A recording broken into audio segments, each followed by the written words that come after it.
اور کسی بھی صورت بچے جو ہمارے ہیں ان میں جو چھپا ہوا ٹیلنٹ ہے، ان میں جو وہ قابلیت ہے، ان میں جو ولولہ ہے، ان میں جو جوش ہے، ان میں جو سکت ہے، اس کو کیسے ہم باہر نکالیں؟ تو یہاں پر مختلف قسم کے پروگرام ہوئے جو ریلیٹڈ تھے ہمارے کلچر کے ساتھ. اس کلچر میں ہم کس طرح سے آگے بڑھ سکتے ہیں اور اپنے کلچر کو بچا سکتے ہیں، اس عوض میں یہاں پروگرام ہوا. کو سلامت رکھے. بقول شاعر یہ کوئی اور نہ تھا چند خشک پتے تھے، شجر سے ٹوٹ کر جو فصل گل کو روتے تھے. تمہارے بعد جب چمن پہ نظر ڈالی، کلی کلی میں خزاں کے چراغ جلتے تھے. آج کا یہ پروگرام جو بیروا ڈائٹ بیروا میں منعقد ہوا، اس کا بنیادی مدعا و مقصد جو تھا وہ یہی تھا کہ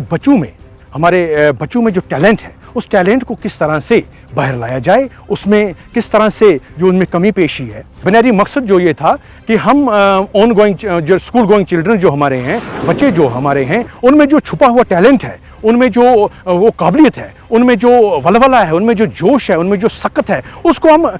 کو کیسے ہم باہر نکالیں. اس عوض میں ہمارے ڈائٹ بیروا میں ایک پروگرام منعقد کیا گیا اسی حوالے سے کہ ہم کس طرح سے اپنے ورثے کو، اپنے کلچر کو، جو ہمارا اپنا کلچر ہے، بڑا ہمارا اثاثہ ہے، قیمتی اثاثہ ہے جس کی کوئی قیمت نہیں، جو اتنا عظیم ہے، قیمتی ورثہ ہے، اس ورثے کو ہم کس طرح سے بچا سکتے ہیں. اس عوض میں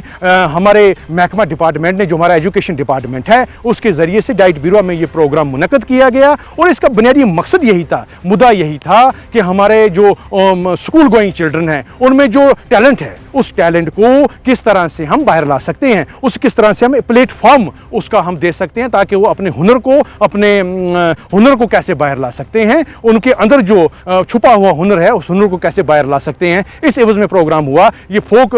پروگرام ہوا، فوک ڈانس ہوا یہاں پہ. تو یہاں پر مختلف قسم کے پروگرام ہوئے جو ریلیٹڈ تھے ہمارے کلچر کے ساتھ. اس کلچر میں ہم کس طرح سے آگے بڑھ سکتے ہیں اور اپنے کلچر کو بچا سکتے ہیں، اس عوض میں یہاں پروگرام ہوا. ہمارا بنیادی مقصد آج یہی تھا، بنیادی مقصد یہی ہے. یہ سینٹرل گورنمنٹ کا مقصد بھی یہی ہے اور اسٹیٹ گورنمنٹ یوٹی کی طرف سے بھی یہ ایک بہت خوبصورت قدم اٹھایا گیا ہے، جس کے عوض میں ہم نہ صرف ہمیں اپنے علاقے کا بلکہ ہماری ریاست کا جو کلچر ہے اس کو کس طریقے سے بچا سکتے ہیں. باقی رہا کہ ویسٹرن کلچر کی آپ نے بات کی، ویسٹرن کلچر کو ہم نے دیکھنا ہے، اس میں جینا بھی ہے، ہم کو اس میں رہنا بھی ہے، اس پر ہم نے عمل بھی کرنا ہے. لیکن اپنے کلچر کو ہم کسی بھی صورت میں دور نہیں کر سکتے ہیں اپنے آپ سے، ورنہ یہ جو کلچر ہم سے دور ہوگا یہ ہمارے لیے خطرناک ثابت ہو سکتا ہے، ہماری آنے والی پیڑھی کے لیے خطرناک ثابت ہو سکتا ہے. اس لیے میری درخواست ہے اساتذہ صاحبان سے، ہمارے سماج میں رہنے والے، ہمارے جو علماء ہیں، ہمارے جو بزرگ ہیں، ہمارے جو آب و اجداد ہیں، جن کا جو کلچر وسیع کلچر تھا، قیمتی کلچر تھا اور اتنا عظیم الشان کلچر ہمارا کشمیریت پہ جو مبنی کلچر ہے،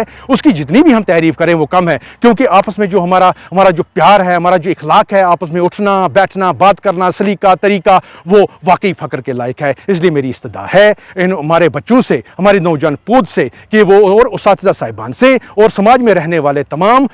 بزرگ لوگوں سے کہ وہ اس کلچر کی طرف آگے بڑھیں، اس کلچر میں اپنا رول ادا کریں تاکہ اس کلچر کو بچانے میں اور اس اثاثے کو جو ایک قیمتی اثاثہ ہے اس کو بچانے میں ہمارا اہم رول ادا ہونا چاہیے، تاکہ آنے والی نسلیں جو ہیں ہم پر فخر کریں، ہم پر ناز کریں.